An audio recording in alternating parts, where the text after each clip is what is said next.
Hola a todos. I feel like being in Buenos Aires.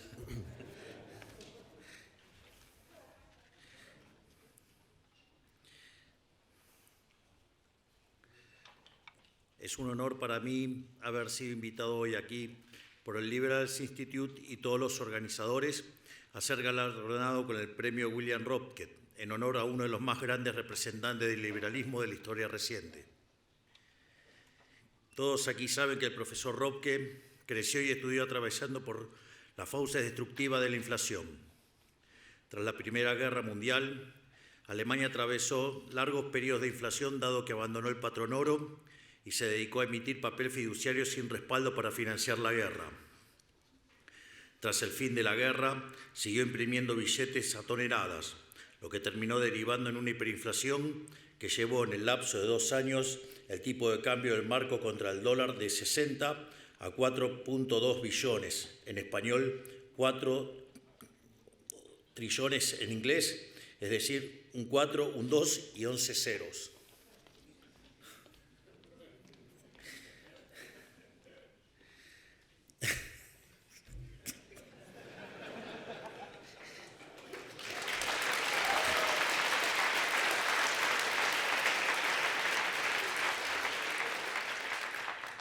Mises decía que mientras los socialistas sigan repitiendo sus mentiras, nosotros tenemos que seguir repitiendo las mismas verdades. En ejemplo, la naturaleza monetaria de la inflación. Por eso me cuesta, miro los números y verdaderamente es impactante que tengamos que discutir ciertas cosas. Todo esto motivó a William a dedicar su vida a entender la inflación, desoyendo lo que sus profesores aconsejaban y leyendo a quienes sus profesores condenaban, y le terminó sirviendo para sentar las bases teóricas de lo que fue el gran milagro económico alemán, siendo asesor de Adenauer. Dedicó los últimos años de su vida a criticar duramente las políticas monetarias de los políticos keynesianos, a quienes acusaba de generar inflación intencionadamente, a pesar de intentar lavarle la casa el fenómeno bajo el título de expansionismo o inyección de liquidez. ¿Por qué cuento todo esto? Por 2 motivos. En primer lugar, porque me resulta admirable la convicción con la que defendió la razón, la honestidad y el sentido común en medio de la decadencia moral y la deshonestidad intelectual que reinaba en la época. Incluso le hizo frente a uno de los regímenes más sanguinarios que haya conocido nuestra especie, lo que le costó el exilio. Ojalá hubiera más William Ropkes en la vida que defiendan lo correcto y lo verdadero sin miedo a las represalias de una mayoría totalitaria. Porque como decía San Agustín, lo correcto es correcto aunque nadie lo haga, mientras que lo incorrecto es incorrecto aunque lo haga todo el mundo.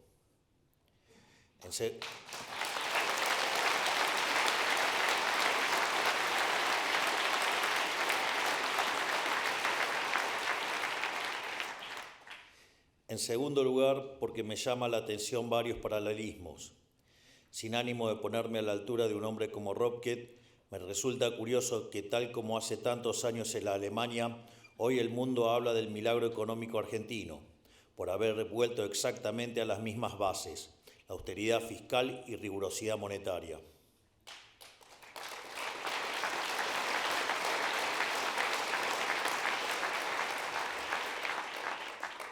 Austeridad fiscal como forma de respeto al ciudadano que paga sus impuestos por la fuerza, dado que un dirigente no puede despilfarrar el dinero de la ciudadanía como si fuese infinito, y rigurosidad monetaria para no estafar a la población con señoriaje de la moneda, emitiendo billetes como si esto no tuviera consecuencia alguna, o incluso como si fuese beneficioso, como intentan hacer creer algunos degenerados fiscales.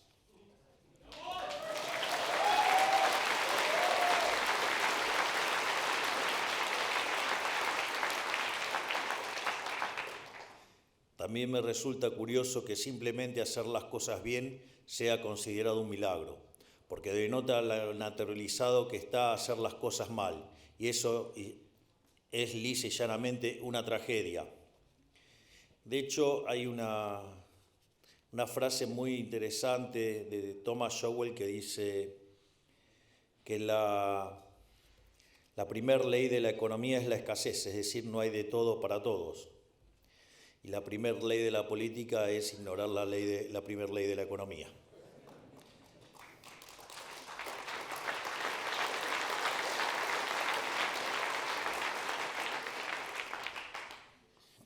En palabras del propio Ludwig Erhard, el canciller que llevó adelante el milagro económico alemán, el bienestar económico no es un milagro, sino la consecuencia del esfuerzo honesto de todo un pueblo según los principios de libertad, cuando le han sido otorgadas las posibilidades de usar su iniciativa humana y su energía humana. Por eso anhelo que lo que hoy llamamos milagro argentino se contagie por todo el mundo como un germen multiplicador de riqueza. Y por ello quiero contarles brevemente nuestra experiencia durante el primer año de nuestra presidencia. Al inicio de nuestra gestión teníamos 15 puntos de déficit fiscal consolidados, de los cuales 5 estaban en el Tesoro y 10 estaban barridos debajo de la alfombra en el Banco Central. Este déficit era el origen de todos nuestros males, ya que sin déficit no hay deuda, ni emisión, ni inflación. Tras haber hecho el ajuste más grande de la historia de la humanidad, hoy nos encontramos con superávit fiscal sostenido y libre de default por primera vez en los últimos 123 años.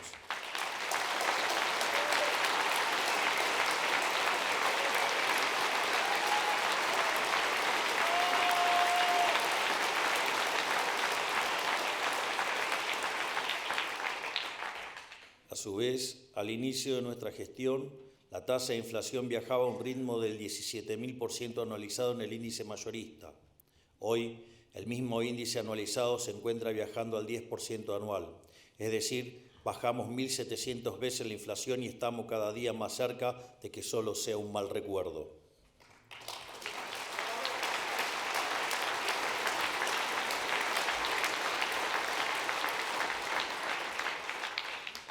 Como consecuencia directa de haber aniquilado la inflación, bajamos la pobreza al 54% en el primer trimestre de 2024 a 38% en el tercero y confiamos en que continuará esta senda. De hecho, el dato en frecuencia mensual ya está en el 36%, es decir, bajamos la pobreza más de 21 puntos en la frecuencia mensual, quiere decir que hemos sacado de la pobreza a más de 10 millones de argentinos.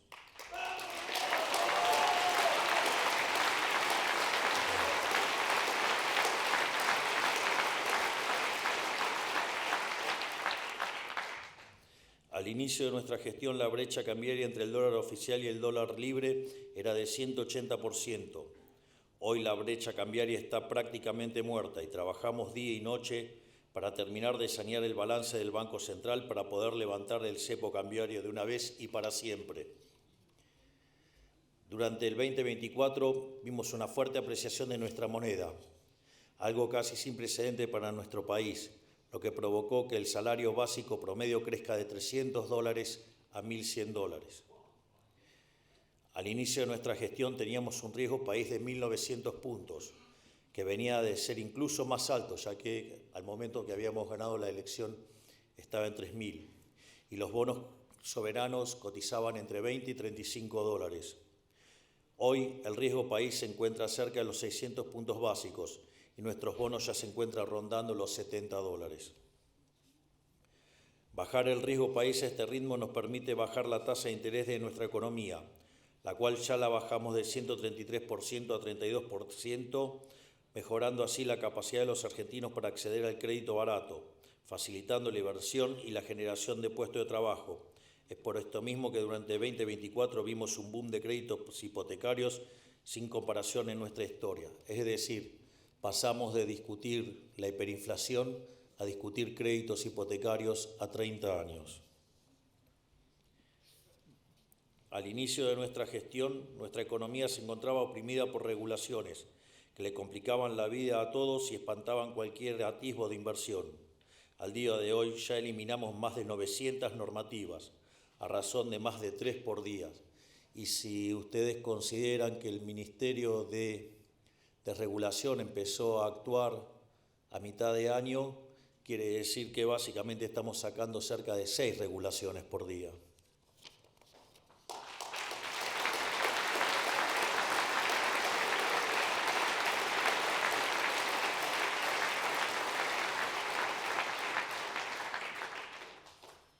A su vez, la Ley Base y el DNU 70 en su conjunto hemos hecho la reforma estructural más grande de la historia argentina, 8 veces más grande de la que hizo el presidente Menem a principios de los años 90. Y les digo algo, aún nos quedan 3.200 reformas estructurales más y vamos a hacer de Argentina el país más libre del mundo.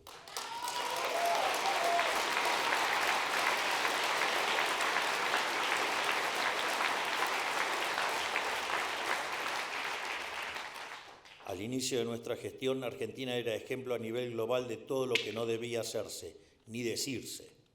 Hoy somos vistos con buenos ojos por inversores y ciudadanos de todo el mundo, a punto tal que pasamos de ser uno de los países con peores resultados económicos en los últimos 40 años a ser uno de los mejores que se proyectan para los próximos 40.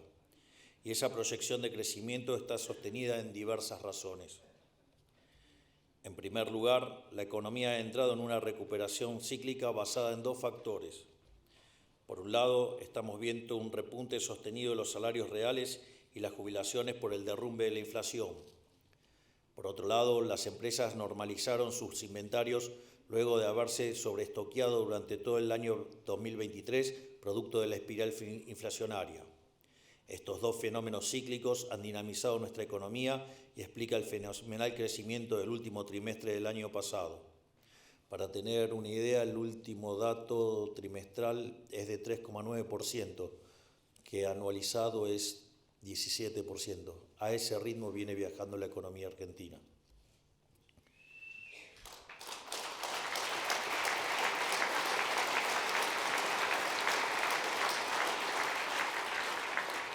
Además, tenemos los 15 puntos del PBI que ajustamos y por definición le devolvimos al sector privado en forma de ahorro, lo que genera un aumento tanto de la inversión como luego del consumo.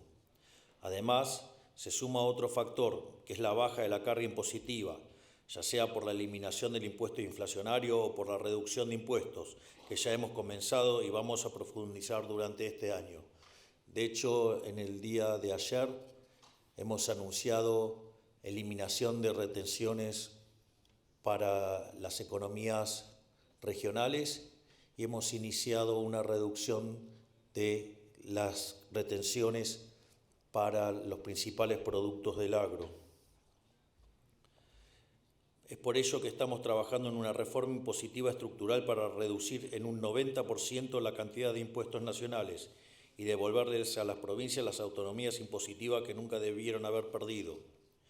Así, apuntamos a lograr un federalismo marcado por la competencia fiscal entre nuestras provincias para ver a quién atrae más inversiones. En esta materia, acá en Suiza nos llevan varios siglos de ventaja.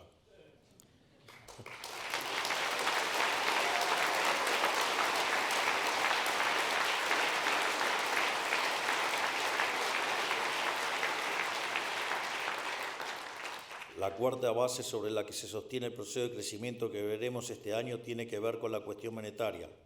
La convergencia del tipo de cambio paralelo al tipo de cambio oficial que estamos viendo hace meses nos acerca cada día un poco más a la salida definitiva del cepo cambiario. Un mamarracho que nunca debería haber existido y que este año se termina de una vez por todas. Lo repito, un mamarracho que nunca debería haber existido y que este año se termina de una vez por todas.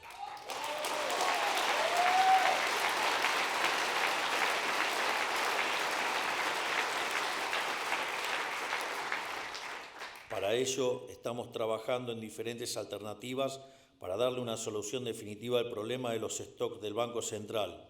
Y en ese sentido han sido muy positivas las reuniones con el FMI que hemos tenido en Washington. En paralelo, para poder cerrar el Banco Central como hemos prometido y así acabar para siempre con la inflación en nuestro país, estamos avanzando.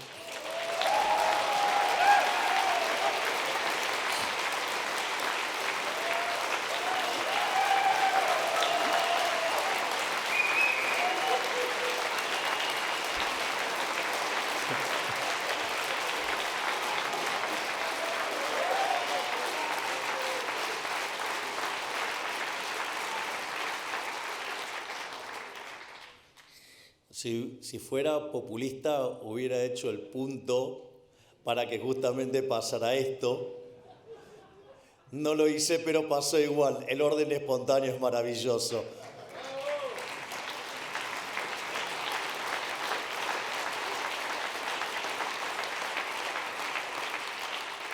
Y obviamente que la voluntad del individuo por ser libre más, muchísimo más.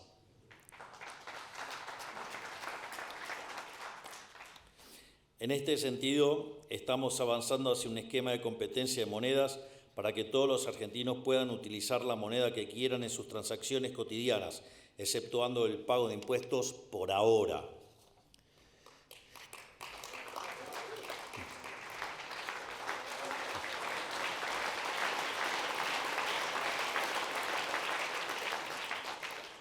Todo esto lo menciono para dejar en claro que el crecimiento llegó para quedarse de la mano del superávit fiscal.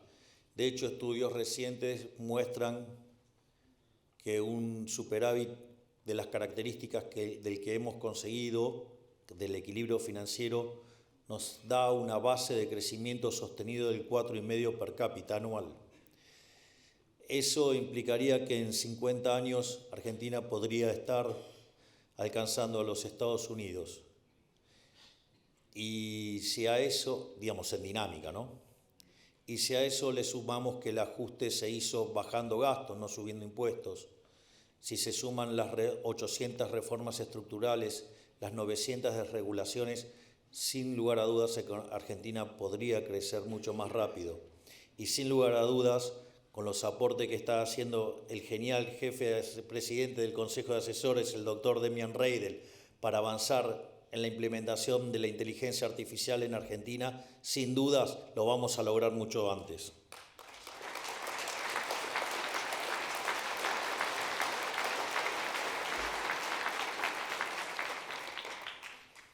Y para profundizar el crecimiento, también es imprescindible liberarnos del corset del comercio exterior que hoy nos estruja, para poder importar y exportar más bienes y servicios, dejando de tener un puñado de clientes regionales para tener casi 200 clientes globales. Esto iniciará un proceso de crecimiento que nos hará converger a los niveles de prosperidad de las grandes potencias, tal como supimos hacer hace más de 100 años. Por eso estamos buscando que nuestro primer paso en este sendero sea lograr promulgar un tratado de libre comercio con Estados Unidos y comenzar a aprovechar todas nuestras capacidades que hoy están siendo desaprovechadas. Poder aprovechar nuestra diversidad de ecosistema único, de la que solo 2 o 3 países del mundo pueden hacer alarde, dado que contamos con montañas, con bosques, con glaciares, con desiertos, selvas, playas, altiplanos, lagos, esteros, estepas y extensas llanuras. Cada uno de estos biomas representa diferentes oportunidades potenciales. Sin ir más lejos, nuestra cordillera cuenta con abundante litio, plata, oro, cobre y uranio, minerales que la economía global necesita y que por desidia, expulsión de inversiones y falta de visión a largo plazo, hoy exportamos cero. En 2024 dimos los primeros pasos con un régimen de incentivo a las grandes inversiones que le diera un marco fiscal y jurídico lógico a las inversiones de más de 200 millones de dólares. Esto redundó en pedidos de aprobación por más de 12.000 millones de dólares y anuncios por otros tantos miles de millones en sectores como infraestructura, minería, siderurgia, energía, automotriz, tecnología, petróleo y gas. En algún sentido, este régimen es un atisbo de hacia qué sistema impositivo debiera ir la Argentina, reduciendo impuestos, simplificándolos, favoreciendo la innovación, la generación de riqueza y sobre todas las cosas la acumulación de capital. Y si pudimos lograr todo esto en poco más de 12 meses, con todo el aparato político y propagandístico en contra, y a pesar de contar con solo el 15% de los diputados y el 10% de los senadores, imaginen de lo que somos capaces de hacer los próximos 3 años con viento a favor. Argentina tiene todo el potencial para convertirse en una meca occidental en materia de oportunidades comerciales y crecimiento para sus habitantes, con la libertad como principal motor. Por eso mismo, y a modo de cierre, me gustaría dedicar unas palabras a ustedes, defensores de la libertad. No se dejen doblegar por las diatribas del colectivismo que busca destruir cualquier disidencia. Lo que nos hace tan especiales y peligrosos para cualquier tipo de régimen es nuestra elocuencia, nuestra capacidad para hablar con la verdad. Por eso no nos odian Inventan leyes para censurarnos, buscan meternos presos o exiliarnos, porque intentan negar la realidad para poder sostener sus mentiras. Pero lo que nunca podrán será negar los aplastantes resultados de la realidad. Y una frase que usaba Mises, que era de Virgilio, que es que no hay que ceder frente al mal, hay que combatirlo con más fuerza.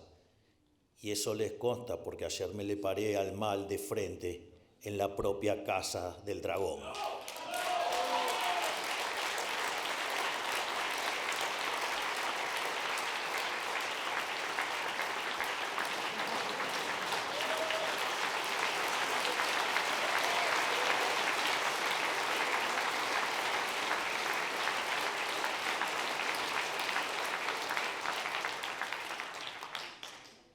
Porque tal como se demostró en Alemania gracias a las ideas de William Röpke, los milagros existen y alcanza con aplicar un modelo basado en algunas verdades elementales. Que el Estado tenga el tamaño que tenga no puede gastar más de lo que recauda con impuestos. La inflación, que es destructiva para una economía, es producto de la emisión monetaria y como tal, para terminar con ello no hay que emitir más dinero. Es más, el dinero debería volver a ser privado, tal como pregonaba Hayek. Hay que promover que el Estado sea lo más chico posible para que la sociedad sea lo más libre posible. Y hay que defender la vida, la libertad y la propiedad privada. Si los países de Occidente nos atenemos a este pequeño set de ideas elementales, estoy seguro que nuestro futuro será más próspero que nuestro presente. Muchas gracias por este reconocimiento. Es un verdadero orgullo para mí.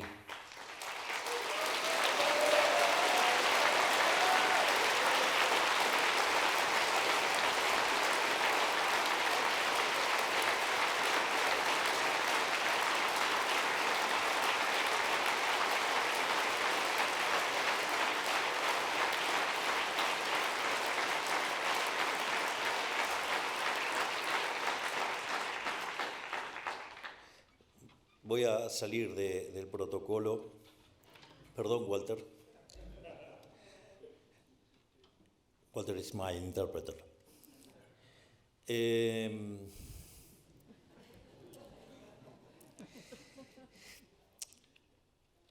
Me es muy movilizador el caso de Röpke, porque, digamos, lo que a él lo llevó a estudiar tan profundamente la economía fue justamente la inflación. Y tuvo que desestimar las cosas que le obligaban a estudiar y tuvo que abrazar otras ideas.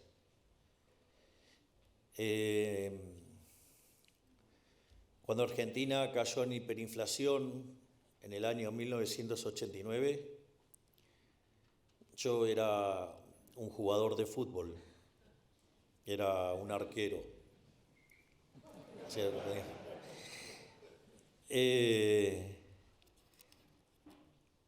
Y un día acompañando a mi mamá al supermercado, yo estaba en primer año de economía y veía que los precios subían y la gente se abalanzaba sobre los productos. Y entonces ante esa situación dije, o lo que estoy estudiando está mal o soy tonto. Entonces la solución de dignidad fue dejar de jugar al fútbol y dedicarme a estudiar economía. En serio.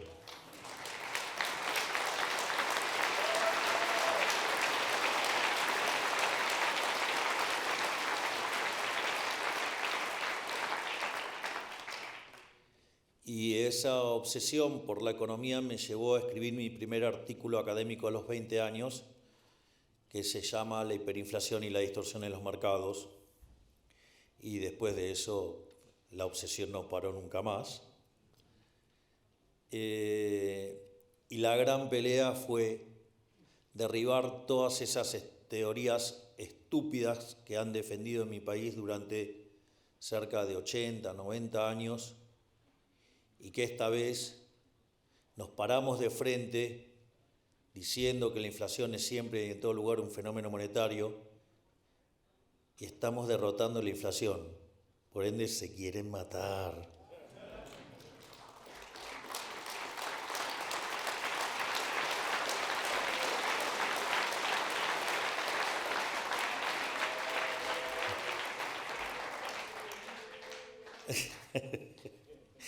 Y si la casta tiene miedo porque se va a quedar sin trabajo.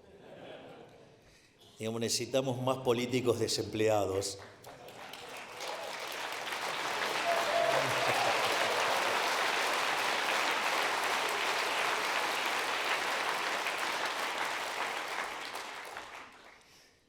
Y también me resulta muy atractivo el rol de Rob, que digamos tratando de hacer ese equilibrio entre la teoría y lo que implica la política por lo que entraña en términos de entramado social.